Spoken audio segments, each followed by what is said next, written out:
before the billion-dollar stadiums. Before Super Bowl Sunday became a national holiday, there was chaos. There was competition. There was war. In the late 1950s, professional football in America was a quiet game. The NFL existed, yes, but it wasn't the powerhouse we know today. Small crowds, low salaries, and limited TV coverage kept football in the shadow of baseball. But beneath that calm surface, a revolution was about to erupt, led not by players or fans, but by dreamers, risk-takers, and rebels who refused to accept the NFL's monopoly. This is the story of how two rival leagues, the mighty NFL and the daring AFL, fought a brutal war for power, money, and respect. A war that gave birth to the modern NFL and changed sports forever. Our story begins in 1958. A 27-year-old oil tycoon named Lamar Hunt sits in his Dallas office, frustrated.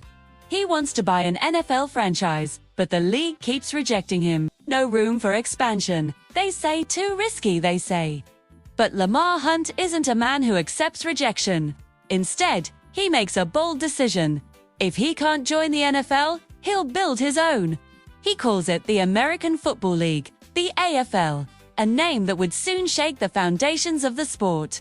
Hunt recruits 7 other wealthy businessmen, each with a dream of owning a team. They're soon known as the Foolish Club, a nickname given by NFL executives who laughed at their ambition.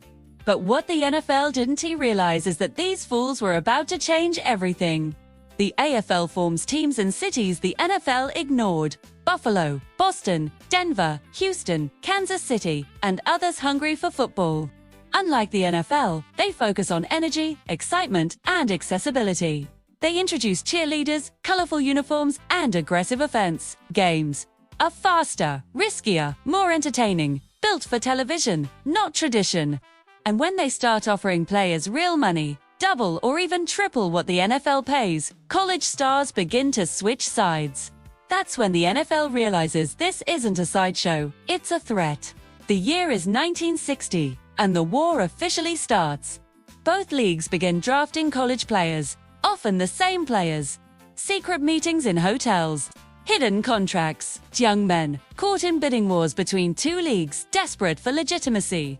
Some players even sign with both leagues, cashing both checks before vanishing from the headlines.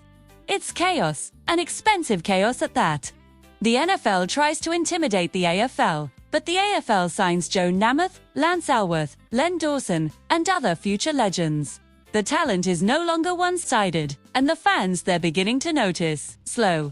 NFL Commissioner Pete Rozelle realizes that this new league could destroy everything he's built.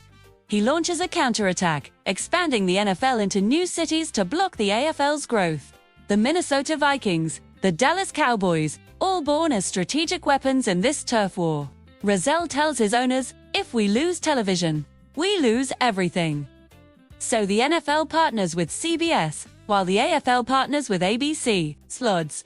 For the first time ever, two football worlds exist, side by side on America's TV screens. Fans are divided. Barbershops, diners, and living rooms become battlegrounds for football loyalty.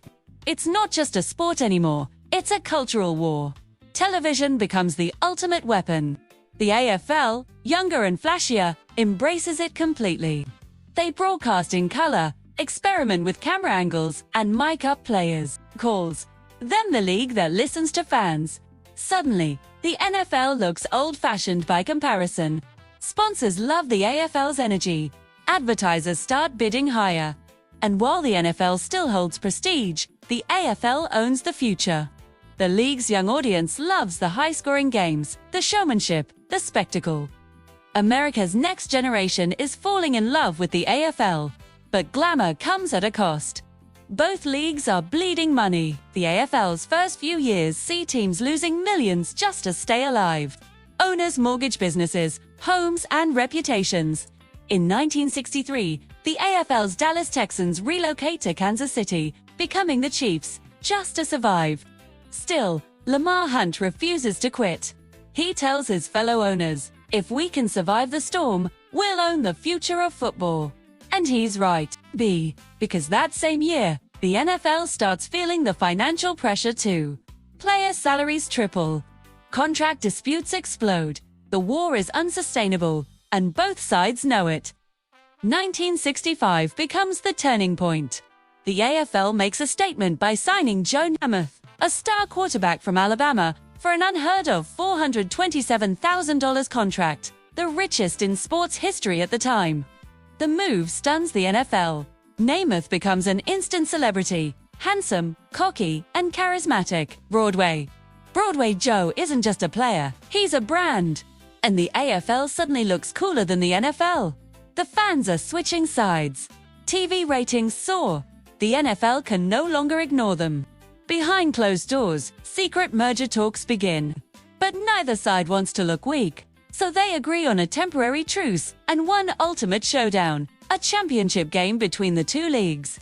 That game would become the Super Bowl. January 15, 1967. Los Angeles Memorial Coliseum, first Super Bowl. Green Bay Packers versus Kansas City Chiefs. The NFL's old guard versus the AFL's young guns. The Packers dominate, 35-10. Critics laugh. See, the AFL doesn't belong, but the AFL doesn't quit. 2 years later, the New York Jets, led by Joe Namath, shocked the world in Super Bowl III. Defeating the mighty Baltimore Colts, Namath's confident "I guarantee it" moment becomes legend. He didn't just win a game, he won respect for an entire league. That night, the AFL became an equal. The war was finally over, and football would never be the same again. In 1970, the leagues officially merge. The result? A unified, 26-team powerhouse, still split into the AFC and NFC, honoring their AFL and NFL roots. The modern NFL is born. Television contracts explode. Attendance skyrockets. And the Super Bowl becomes the most watched event in American television. But, beneath the glory, many forget how much it cost. Owners went bankrupt, players risked careers, and rivalries turned friends into enemies. Still, everyone agrees, it was worth it. Because the war created something bigger than either side imagined, a true American empire. Without the AFL, football might never have evolved. The merger brought innovation, diversity, and daring to a conservative sport, gave us integrated teams, bold offenses, and nationwide television deals. It proved that competition breeds greatness. Every time a player signs a record-breaking contract, every time a team rises from nothing, every time a Super Bowl champion lifts the Lombardi Trophy, it's a reminder of that war.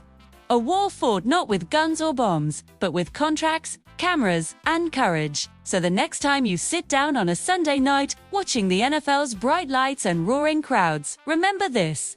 None of it, not the fame, not the fortune, not the glory, would exist if two leagues had dared to fight for the soul of the game. This was the NFL versus AFL War, the battle that built football's empire. Thanks for watching. If you enjoyed this story, make sure to like and subscribe for more deep dives into the history of sports.